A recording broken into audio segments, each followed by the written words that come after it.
Hello everyone, welcome back to the second video of today, where I'm going to be going over some of the latest Doctor Who news, including a recent report stating that a new big star is wanted to help, quote, reboot series in reference to Doctor Who. This report has originally come from The Sun, but has been, I guess, uploaded by TV Zone, and we're going to be going over that coverage, as well as the recent reveal of the new Doctor Who magazine cover as well, which will also be releasing tomorrow. Doctor Who magazine, the Yearbook 2023 edition, will also be releasing tomorrow.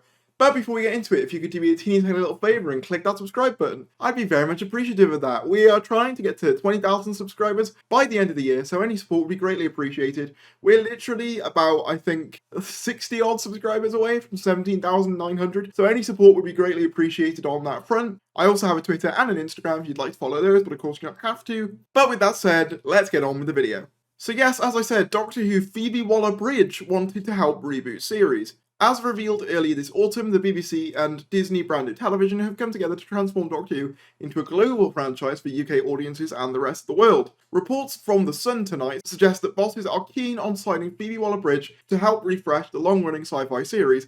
A source told The Sun this is all part of a huge effort to deliver a reboot of Doctor Who and turn it into a global super brand on par with Star Wars and Marvel. That's why Disney Plus recently signed a deal with the Beeb, which would allow the show to spend a whopping $10 million on an episode and give it first-class visual effects. But as part of the reinvention, they also want writing which will match the investment they're making, and Phoebe is now considered one of the best in the business. They continued, it's a question of whether they can come up with a strong enough idea to entice her to Doctor Who, given she'll already be swamped with offers from around the world.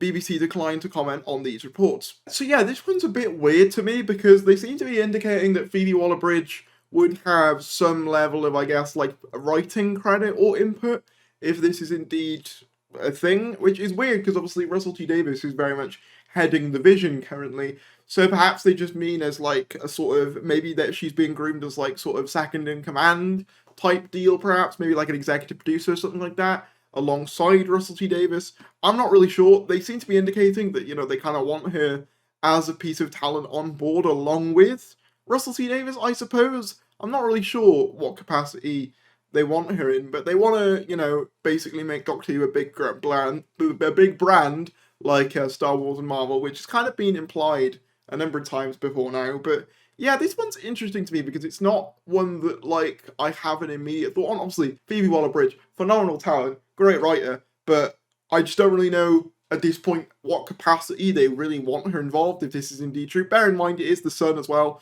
I think the previous thing they reported on, which we covered, was the Miriam Margolyes rumour. So yeah, obviously we don't really know the legitimacy of this. Because it's The Sun, I do of course have my doubts, but it could always have some merit to it, you never know. A broken clock is right twice a day after all. But yeah, it is interesting now, with Doctor Who becoming more of a public staple, all of these different tabloids sort of coming in with Doctor Who source information.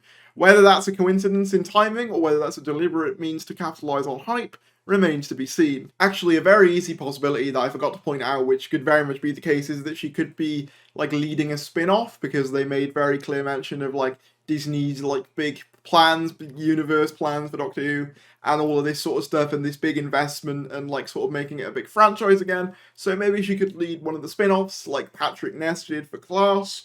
That's the only one that comes to mind right now, or I guess Chris Chibnall kind of did for Torchwood to a degree. He was kind of one of the leads on that. So yeah, maybe that's what she's being sort of selected for, or maybe it's just a case of she'll do like a Stephen Moffat or a Paul Cornell and just be one of like the big hitters in terms of writers for, you know, future episodes, which, hey, I'd be very much down for. Phoebe Waller-Bridge, as I said, phenomenal writer, and yeah, maybe that's what it is, but who knows.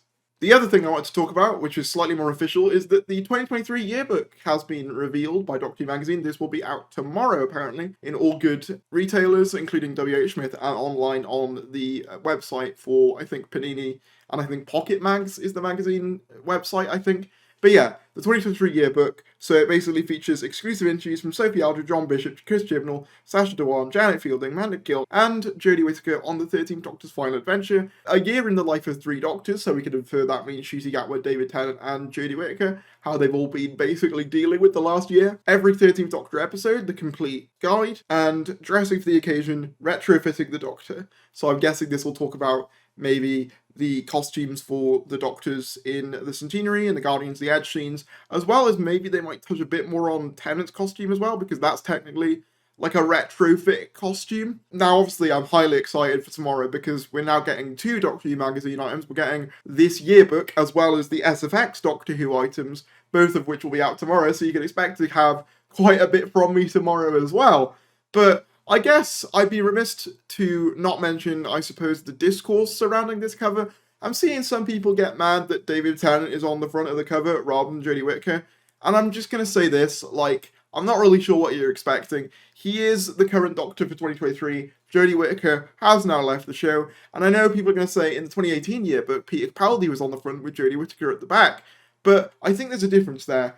When that magazine was released in early January, not only had Peter just left, but we had a full series with Peter in 2017, and Series 11 hadn't started filming yet, so there wasn't really much material on Jodie yet, so that's why they had an entire issue basically dedicated to Peter Capaldi, you know, this yearbook tribute thing. But obviously in this issue, we've got Ncuti Gatwa, we've got David Tennant, so there is still new era stuff. So having him on the cover just makes sense. Beyond that, I'm sorry, but if I was Panini, or if I was Doctor Who or BBC, and I saw that David Tennant, the copy with David Tennant on the front cover, literally sold out in like a matter of 48, 72 hours, something like that, you're damn right I'd be putting him on the magazine cover. It just makes sense. I'm seeing people say that this is like an erasure of 13's Doctor, which I just don't think is fair on them. She's still on the cover. Yeah, she's not the main Doctor, but she's still there. And people seem to be forgetting that she's literally been on the cover for the last 5 years. So I really don't think that one magazine cover is going to erase her Doctors from people's memories. At the end of the day, David is the current Doctor. David being on the front makes sense. Ncuti Gatwa's also there, Jodie Whittaker's also there. I really don't see an issue at all. Yeah, it's just weird. Like, I don't know any other, like, sort of fandom or franchise where this is even a discussion. Like, the current thing is on the merch. It just makes sense. I'd feel the same way. Like, if 2018's yearbook had come out and it was just Jodie Whittaker, I'd be like, yeah, fine. If Jodie Whittaker had a presence in the magazine and she is the current Doctor, if she was at the time, I'd be like, yeah, makes sense for it to be on the cover. Like, of course they're going to put the new thing on the covers. Not least because David Tennant's issues have sold out incredibly quickly.